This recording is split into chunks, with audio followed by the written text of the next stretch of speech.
Chapter 3 of the Book of Jasher. And Enoch lived 65 years, and he begat Methuselah. And Enoch walked with God after having begat Methuselah, and he served the Lord and despised the evil ways of men.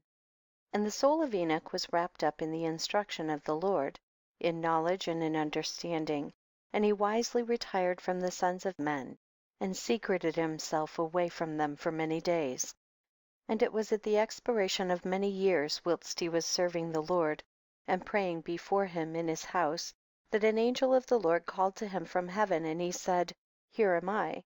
And he said, Rise, and go forth from thy house, and from the place where thou dost hide thyself, and appear to the sons of men, in order that thou mayest teach them the way in which they should go, and the work which they must accomplish to enter in the ways of God. And Enoch rose up according to the word of the Lord, and went forth from his house, from his place, and from the chamber in which he was concealed. And he went to the sons of men, and taught them the ways of the Lord, and at that time assembled the sons of men, and acquainted them with the instruction of the Lord. And he ordered it to be proclaimed in all places where the sons of men dwelt, saying, Where is the man who wishes to know the ways of the Lord and good works? Let him come to Enoch. And all the sons of men then assembled to him, for all who desired this thing went to Enoch. And Enoch reigned over the sons of men according to the word of the Lord, and they came and bowed to him, and they heard his word. And the Spirit of God was upon Enoch, and he taught all his men the wisdom of God and his ways. And the sons of men served the Lord all the days of Enoch, and they came to hear his wisdom. And all the kings of the sons of men, both first and last, together with their princes and judges, came to Enoch when they heard of his wisdom, and they bowed down to him, and they also required of Enoch to reign over them, to which he consented. And they assembled in all 130 kings and princes, and they made Enoch king over them, and they were all under his power and command. And Enoch taught them wisdom, knowledge, and the ways of the Lord, and he made peace amongst them, and peace was throughout the earth during the life of Enoch. And Enoch reigned over the sons of men 243 years, and he did justice and righteousness with all his people, and he led them in the ways of the Lord. And these are the generations of Enoch: Methuselah, Elisha, and Elimelech, 3 sons, and their sisters were Melchah and Naamah. And Methuselah lived 87 years, and he begat Lamech. And it was in the 56th year of the life of Lamech when Adam died. 930 years old was he at his death, and his 2 sons with Enoch and Methuselah his son buried him with great pomp, as at the burial of kings in the cave which God had told him. And in that place all the sons of men made a great mourning and weeping on account of Adam. It has therefore become a custom among the sons of men to this day. And Adam died because he ate of the tree of knowledge, he and his children after him, as the Lord God had spoken.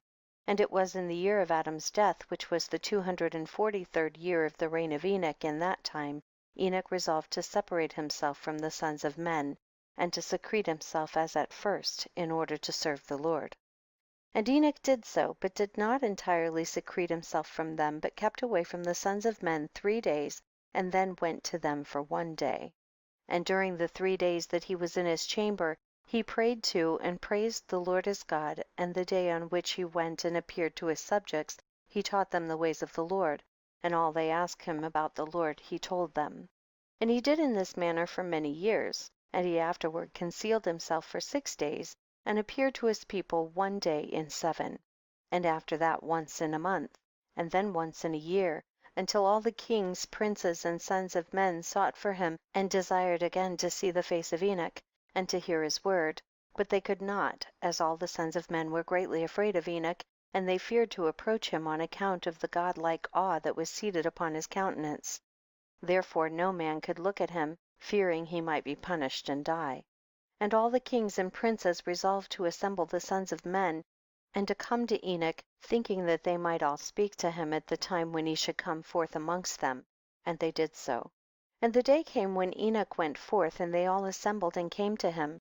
And Enoch spoke to them the words of the Lord, and he taught them wisdom and knowledge.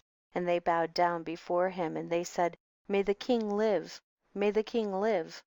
And in some time after, when the kings and princes and the sons of men were speaking to Enoch, and Enoch was teaching them the ways of God, behold, an angel of the Lord then called unto Enoch from heaven, and wished to bring him up to heaven, to make him reign there over the sons of God, as he had reigned over the sons of men upon the earth. When at that time Enoch heard this, he went and assembled all the inhabitants of the earth, and taught them wisdom and knowledge, and gave them divine instructions. And he said to them, I have been required to ascend into heaven, I therefore do not know the day of my going. And now therefore I will teach you wisdom and knowledge, and will give you instruction before I leave you, how to act upon the earth, whereby you may live. And he did so. And he taught them wisdom and knowledge, and gave them instruction, and he reproved them, and he placed before them statutes and judgments to do upon earth. And he made peace amongst them, and he taught them everlasting life, and dwelt with them some time, teaching them all these things. And at that time the sons of men were with Enoch, and Enoch was speaking to them, and they lifted up their eyes, and the likeness of a great horse descending from heaven, and the horse paced in the air. And they told Enoch what they had seen, and Enoch said to them, on my account does this horse descend upon earth. The time is come when I must go from you, and I shall no more be seeing you. And the horse descended at that time, and stood before Enoch, and all the sons of men that were with Enoch saw him. And Enoch then again ordered a voice to be proclaimed, saying, where is the man who delighteth to know the ways of the Lord his God? Let him come this day to Enoch before he is taken from us. And all the sons of men assembled and came to Enoch that day. And all the kings of the earth with their princes and counselors remained with him that day. And Enoch then taught the sons of men wisdom and knowledge, and gave them divine instruction. And he bade them serve the Lord and walk in his ways all the days of their lives, and he continued to make peace amongst them. And it was after this that he rose up and rode upon the horse, and he went forth, and all the sons of men went after him, about 800,000 men, and they went with him one day's journey. And the second day he said to them, return home to your tents. Why will you go? Perhaps you may die. And some of them went from him, and those that remained went with him 6 days' journey. And Enoch said to them every day, return to your tents, lest you may die. But they were not willing to return, and they went with him. And on the 6th day some of the men remained and clung to him. And they said to him, we will go with thee to the place where thou goest. As the Lord liveth, death only shall separate us. And they urged so much to go with him that he ceased speaking to them, and they went after him and would not return. And when the kings returned, they caused a census to be taken, in order to know the number of remaining men that went with Enoch. And it was upon the 7th day that Enoch ascended into heaven in a whirlwind, with horses and chariots of fire. And on the 8th day all the kings that had been with Enoch sent to bring back the number of men that were with Enoch in that place from which he ascended into heaven. And all those kings went to the place, and they found the earth there filled with snow, and upon the snow were large stones of snow. And one said to the other, come, let us break through this snow, and see, perhaps the men that remained with Enoch are dead, and are now under these stones of snow. And they searched, but could not find him, for he had ascended into heaven. End of chapter 3.